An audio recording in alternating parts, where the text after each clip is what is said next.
Hello my dear students, myself Sanjay Sarvaiya, welcome to Sarvaiya search class. कैसे हैं आप सभी? मजे में? हाँ, क्योंकि ये डिवेंचर की ये सीरीज चल रही है जहां पे आपको ए से लेके एन तक के सारे टाइप वन बाय वन आपको आपके सामने मैं पेश कर रहा हूं। और यहाँ पे ऑलरेडी 4 जो टाइप है वो हमने कंप्लीट कर ली है, राइट। आज की जो टाइप है वो बहुत ही मजेदार टाइप है। उसका नाम ये है कि टाइप ई, debenture issued other than cash. मतलब आप डिवेंचर इश्यू करते हैं लेकिन आपको पैसे नहीं मिलते। तो ये भाई किस टाइप के डिवेंचर, कि जब हम डिवेंचर इश्यू करते हैं और हमें पैसे नहीं मिलते, तो वो किस तरीके का ये ट्रांजेक्शन है? हाँ बेटा, ये ट्रांजेक्शन इस तरीके का है कि यहाँ पे कैश आपको रिसीव नहीं हो रही है। डिवेंचर इश्यू करेंगे 110%, लेकिन आपको कैश नहीं मिल रही है। तो क्या होगा? तो मतलब आप किसी न किसी जो चीज है उसके अगेंस्ट में आप डिवेंचर इश्यू कर ले, मतलब कैश रिसीव नहीं हो रहे। जैसे कि आप किसी बिजनेस को परचेस करते हैं तो उसके सामने आपको उसको पैसे देने होंगे। किसी न किसी बिजनेस को आप परचेस करते हैं तो आप वहां पे कैश नहीं देते, आप क्या करेंगे? आपके डिवेंचर उसको दे देंगे। उसके बाद बात की जाए तो आप कई बार क्या है, कोई मशीनरी या कोई असेट परचेस करते हैं। तो असेट और मशीनरी परचेस करते हैं तो उस टाइम भी पेमेंट करने के लिए फुल अमाउंट या पार्टली अमाउंट आप उसको डिवेंचर इश्यू कर देते हैं, तो वो भी कहलाएंगे debenture issue other than cash. और इसी तरीके से कई बार क्या होता है कि डायरेक्टर्स या बोर्ड ऑफ डायरेक्टर्स जो है, मेंबर्स है, उसके सभी को उसके रेम्यूनरेशन के तौर पे डिवेंचर इश्यू किए जाते हैं। उसके बाद क्या है कि जब जो भी अंडर राइटर गारंटर है उसको कमीशन के तौर पे भी डिवेंचर इश्यू किए जाते हैं। हमने देखा था चैप्टर नंबर 1 में एक इलस्ट्रेशन दिया था, हालांकि एक्सरसाइज में कोई क्वेश्चन नहीं था शेयर कैपिटल में, लेकिन एक इलस्ट्रेशन दिया था जहां पे इक्विटी शेयर्स या प्रेफरेंस शेयर है वो अदर देन कैश इश्यू किए गए थे, जहां पे कोई एक बिजनेस परचेस करते थे और उसके सामने हम शेयर इश्यू करते थे। बस वैसे ही यहां पे बेटा क्या कर रहा है, आप जब कोई बिजनेस परचेस करते हैं या कोई असेट परचेस करते हैं तो उसके अगेंस्ट में आपको आपकी कंपनी के डिवेंचर इश्यू करने हैं, और इसे कहेंगे debenture issue other than cash. बहुत अच्छी सी ये टाइप है, बिल्कुल आसान सी टाइप है। यहां पे सिर्फ जनरली 2 या 3 एंट्री होती है। तो इस टाइप के 2 क्वेश्चन आपकी एक्सरसाइज में दिए गए हैं, राइट। क्वेश्चन नंबर 11 और क्वेश्चन नंबर 12, पेज नंबर 113 पे। फर्स्ट ऑफ ऑल मैं क्वेश्चन नंबर 11 है उसे रीड करना चाहूंगा। सबसे पहले question number 11, Adinath limited purchase the machinery worth ₹18 lakh. मतलब ये आदिनाथ कौन है, सबसे पहले आपको ये ध्यान में रखना है। आदिनाथ कौन है? आदिनाथ मतलब हम, मतलब हमारी कंपनी का जो नाम है वो आदिनाथ लिमिटेड है, और हम ये जो मशीनरी है वो कितनी अमाउंट की रिसीव परचेज कर रहे हैं? 18 लाख रुपीस की। ये ध्यान रहे, 18 लाख रुपीस की आप मशीनरी है वो परचेस कर रहे हैं। और किसके पास से? From Shikhar machinery limited. Shikhar machinery limited के पास आप परचेस कर रहे हैं, तो इसका मतलब ये हुआ कि शिखर मशीनरी लिमिटेड है वो वेंडर है, राइट। ओके। ऑन 10 सितंबर 2017 को हम ये मशीनरी उसके पास से ले रहे हैं। ऑन बिहाफ हम 3 लाख रुपीज है, ₹3 lakh were paid immediately on the spot. हमने उसको 3 लाख रुपीज है वो पेमेंट कर दिया। 3 लाख रुपीज है वो कैश में पेमेंट किया। कैश में पेमेंट किया इसका मतलब हमने चेक इश्यू किया। अब जो डिफरेंस अमाउंट है, बाकी बची जो अमाउंट है वो बैलेंस अमाउंट 15 लाख रुपीज बाकी नहीं। उसका क्या करते हैं? क्वेश्चन रीड करते हैं। ₹3 lakh were paid immediately and the balance was paid by issuing rupees। ध्यान रहे यहां पे रुपीज लिखा है, ध्यान रहे, ₹15,80,000 9% डिबेंचर इन आदिनाथ लिमिटेड। मतलब यहां पे आपको पेमेंट करना था 15 लाख रुपीज का, लेकिन आप उसको पेमेंट कर रहे हैं 15,80,000 के 9% डिबेंचर। ओके, 9% डिबेंचर आप इश्यू कर रहे हैं, कोई बात नहीं। अच्छा, pass the necessary journal entry in the book of the Adinath limited. इसकी आपको एंट्री लिखनी है, सिर्फ 2 ही छोटी सी एंट्री रहेगी, आपको बिल्कुल इसको याद रखनी है, क्योंकि ये छोटा सा क्वेश्चन यदि बोर्ड की एग्जाम में आता है तो डेफिनेटली आपको ये सिलेक्ट करना चाहिए, क्योंकि बहुत कम टाइम में ये क्वेश्चन आपको जो है वो सोल्व कर सकते हैं। सिर्फ 2 ही एंट्री लिखनी है। अच्छा, और एक थोड़े से एक पैराग्राफ आगे दिया गया, if for the balance amount Adinath limited page, मान ले बैलेंस अमाउंट मतलब 15 लाख रुपीज। यदि 15 लाख की जो अमाउंट है वो यदि पेमेंट करते हैं कितनी अमाउंट से? 14,10,000। 14,10,000 से यदि पेमेंट करते हैं तो वो भी 9% डिबेंचर इश्यू करते हैं, तो क्या होगा? लेकिन ये दोनों ऑप्शन है वो और में दिए गए हैं। इफ ऐसा लिख के आपको दिया, इसका मतलब दोनों और में दिए गए, राइट। चलो इसकी जनरल एंट्री हमें पास करनी है, किस तरीके की जनरल एंट्री होगी देखते हैं। सबसे पहली बात यह है कि आप मशीनरी परचेज कर रहे हैं, तो मशीनरी है वो बिजनेस में आ रही है, आपकी कंपनी में आ रही है, machinery comes in business so it will be debited, machinery account को आपको डेबिट ही करना होगा। और शिखर मशीनरी लिमिटेड है वो वेंडर है तो उसका अकाउंट क्रेडिट होता है।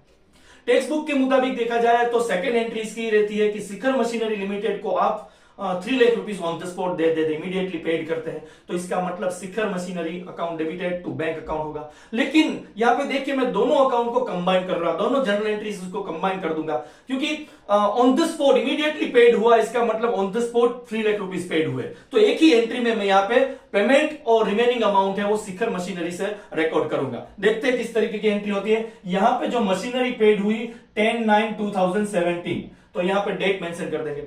अब machinery comes in business so machinery account will be debited, यहां पे लिखेंगे मशीनरी अकाउंट डेबिटेड। अच्छा मशीनरी कितने की थी देख लीजिए एक बार, 18 लाख रुपीस की मशीनरी थी, 18 लाख रुपीस की, ओके।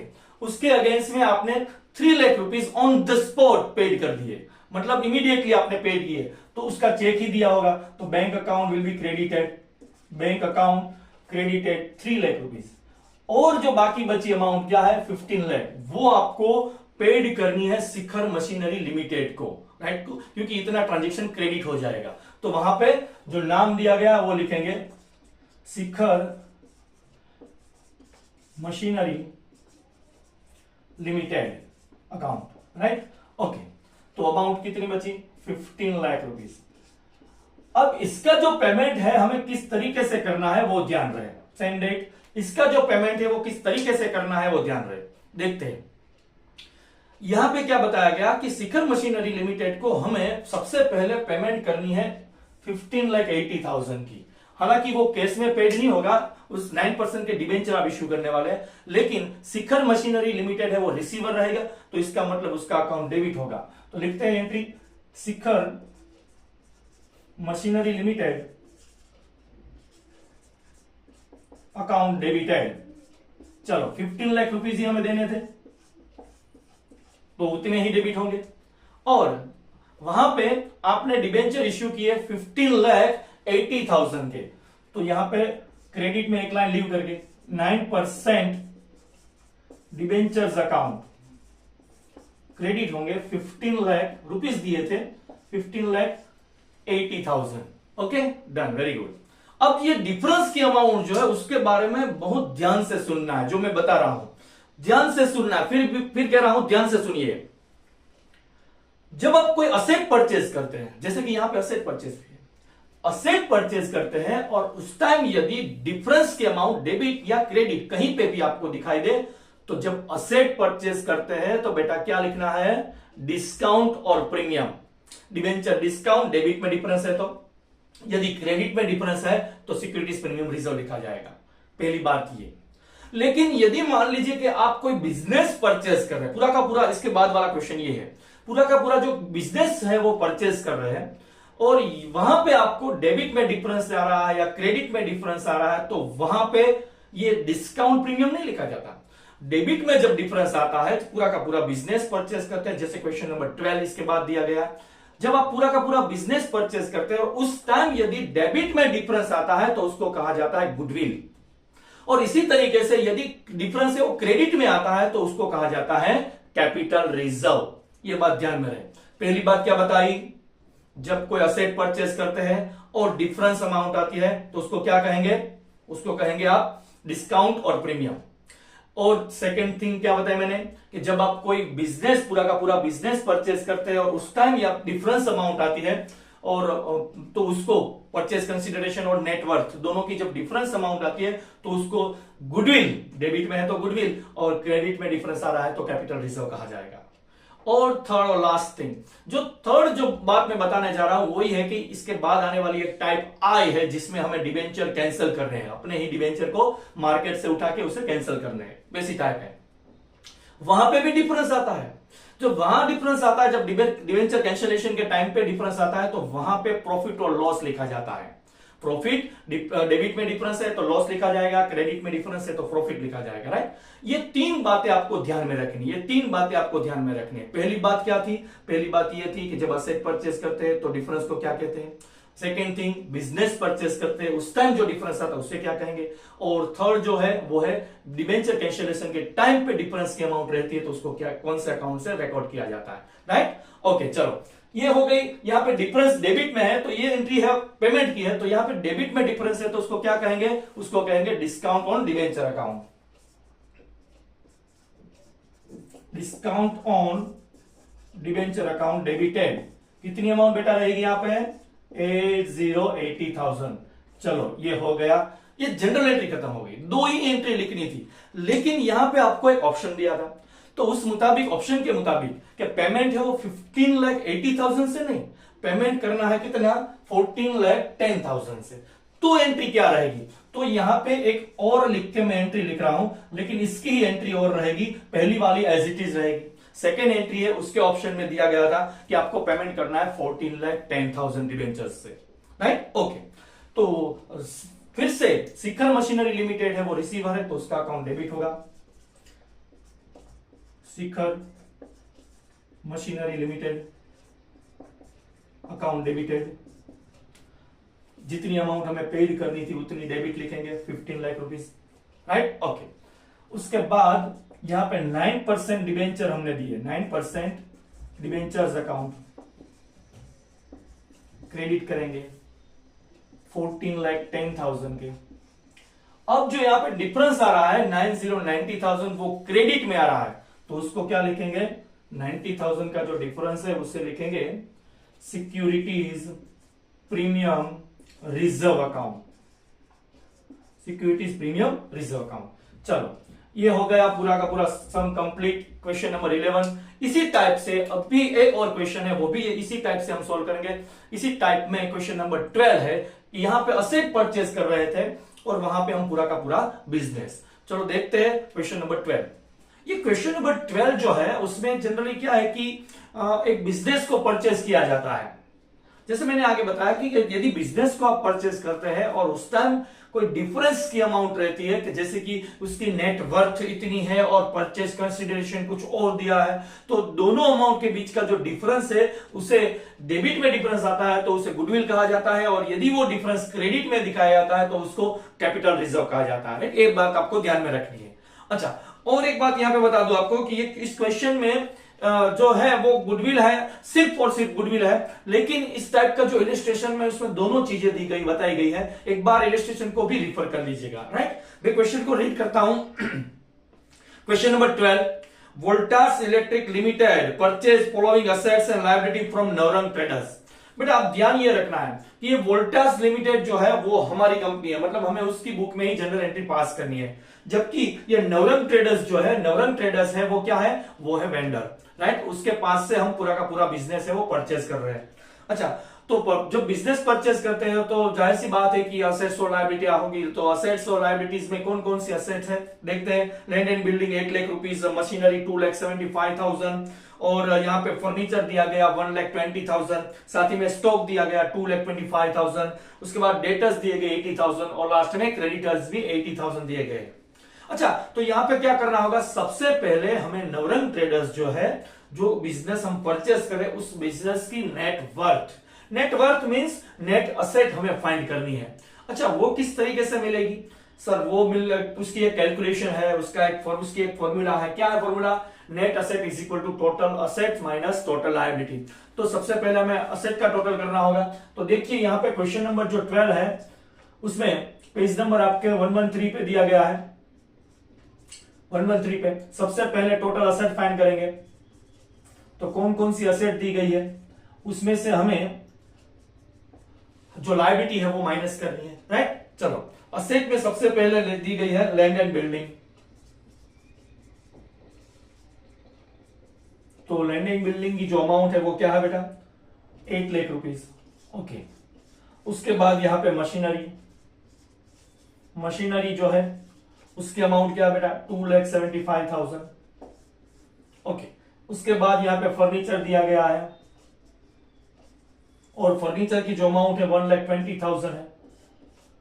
ओके, उसके बाद स्टॉक की जो अमाउंट है वो 2,25,000 है। ओके, उसके बाद दिया गया डेटर्स की जो बैलेंस है, डेटर्स की जो अमाउंट है वो 80,000। इस तरीके से आप कैलसी में इसका टोटल करेंगे तो इस जो असेट है उसकी टोटल असेट का टोटल है वो 15 लाख रुपीस होगा। यहां पे 15 लाख रुपीस में लिख देता हूं टोटल असेट। अब उसमें से क्या करना है, तो लायबिलिटी माइनस करेंगे। ये टोटल असेट हो गई, टोटल असेट्स। अब इसमें से हमें लायबिलिटी है वो माइनस करनी है। लायबिलिटी सिर्फ एक ही दी गई है, कौन सी, क्रेडिटर्स, और उसकी अमाउंट है 80,000। इस हिसाब से बिजनेस की जो नेट असेट या नेट वर्थ है वो क्या हो जाएगी, 15 लाख माइनस 80,000। इसका मतलब ये हुआ कि आपको यहां पे 14,20,000 है वो नेट असेट कहलाएगी, net asset of the business, right. ये नेट असेट है, नेट वर्थ है, कुछ भी गई है, राइट। ओके, नेट असेट है। अब नेट असेट मिल गया, लेकिन यहां पे परचेज कंसीडरेशन दिया गया, जैसे पैराग्राफ में कहा गया था कि डिसाइडेड टू पे for a machine decided to pay for a purchase consideration of rupees 15,36,000. तो Voltas limited paid purchase consideration by issuing 11% debentures of rupees 100 each at a premium 20%. Pass the necessary journal entries in the book of the company. Okay, चलो, तो यहां पे क्या बताया गया कि इसका जो बिजनेस की परचेज कंसिडरेशन मतलब उसकी वैल्यू क्या डिसाइड हुई है, देखते हैं। यहां पे लिखेंगे पहले परचेज कंसिडरेशन, ये जो अमाउंट है वो डिसाइड हुई है 15,36,000। ओके, ये 15,36,000 है, जबकि उसकी जो नेट असेट है वो 14,20,000 थी। उसकी नेट असेट 14,20,000 थी। आपने उस बिजनेस को परचेज करने के लिए उसका वैल्यूएशन निकाल के उसकी जो अमाउंट फिक्स की है वो क्या फिक्स हुई है, 15,36,000। इसका मतलब ये हुआ कि आपने ज्यादा पेमेंट कर दिया। उसकी नेट वर्थ तो 14,20,000 थी। सारी की सारी असेट, सारी की सारी लायबिलिटी मिला के उसकी नेट असेट है वो 14,20,000 थी, जबकि आपने उसका जो अमाउंट डिसाइड की है, कंसिडरेशन डिसाइड किया है परचेज करने के लिए, तो वो है 15,36,000। इसका मतलब आपने थोड़ी अमाउंट ज्यादा पेड की। ज्यादा जो अमाउंट पेड की उसे कहेंगे गुडविल। अच्छा, तो यहां पे गुडविल की कैलकुलेशन कर लेंगे। गुडविल इज इक्वल टू क्या रहेगी, परचेज कंसिडरेशन कितनी अमाउंट है, 15,36,000, उसमें से माइनस करना है आपको नेट असेट। तो यहां पे 1,16,000 जो रुपीस है वो आपकी गुडविल कहलाएगी। ये कैलकुलेशन आपको पहले कर लेना है। हर बार जब भी कोई बिजनेस परचेस करते हैं उस टाइम पे ये कैलकुलेशन किया जाता है, क्योंकि कई बार क्या होता है कि परचेस कंसिडरेशन से नेट वर्थ है वो ज्यादा होती है, तो डिफरेंस क्रेडिट में आपकी एंट्री में मिलेगा, तो उसे कैपिटल रिजर्व कहा जाएगा। यहां पे सिचुएशन ऐसी है कि परचेस कंसिडरेशन से नेट वर्थ है वो कम है, इसका मतलब आपको पेमेंट ज्यादा करना है। अब जो एक्सेस अमाउंट आप पेड करते हैं, नेट वर्थ से ज्यादा अमाउंट आप पेड करते हैं, उसको गुडविल ही कहा जाएगा। तो गुडविल की अमाउंट आपको पहले डिसाइड कर लेनी है, उसके बाद उसकी जनरल एंट्री पास होगी, राइट। यहां पे अब 2 जनरल एंट्री होगी, और किस तरीके से होगी देखते हैं। चलो, सबसे पहले आप जो भी असेट परचेज करते हैं, लायबिलिटी एक्सेप्ट करते हैं, उसकी एंट्री होगी। तो वो आपको 1 बाय 1 सारी असेट डेबिट करनी है, लायबिलिटी क्रेडिट करनी है, और जो डिफरेंस की अमाउंट है वो लिखी जाएगी आपको, जो ट्रेडर है उसका, वेंडर है उसका नाम से, राइट। किस तरीके से एंट्री देखते हैं। सबसे पहले यहाँ पे लैंड, यहाँ पे डेट नहीं दी गई, इसका मतलब हमें 1 2 ऐसे लिख देना है, राइट, डेट के कॉलम में। अच्छा, सबसे पहले असेट डेबिट की जाती है, किस तरीके से देखिए। Land and building account debited, land and building account debited, amount रहेगी 8 लाख रुपीस, राइट। उसके बाद है यहाँ पे machinery account debited, machinery account debited, amount है उसकी 2,75,000। ओके, नेक्स्ट यहां पे फर्नीचर, और फर्नीचर अकाउंट डेबिटेड, उसकी अमाउंट रहेगी यहां पे 1,20,000। उसके बाद है स्टॉक, ये स्टॉक की जो अमाउंट है वो रहेगी यहां पे 2,25,000। उसके बाद डेटर्स, डेटर्स अकाउंट वो भी डेबिट होगा, उसकी अमाउंट होगी 80,000। अच्छा, यहां पे आपने एक असेट है वो डिसाइड की थी, पहले से कैलकुलेट की थी। वो कौन सी असेट थी? गुडविल। जो गुडविल थी, डिफरेंस की अमाउंट आपको डेबिट में मिली, इसका मतलब गुडविल का पेमेंट हुआ था, तो गुडविल अकाउंट यहां पे कंसीडर किया जाएगा और लिखी जाएगी असेट के साथ goodwill account. Goodwill account debited. और गुडविल की अमाउंट क्या डिसाइड हुई थी? 1,16,000, तो वो भी डेबिट होगी यहां पे 1,16,000।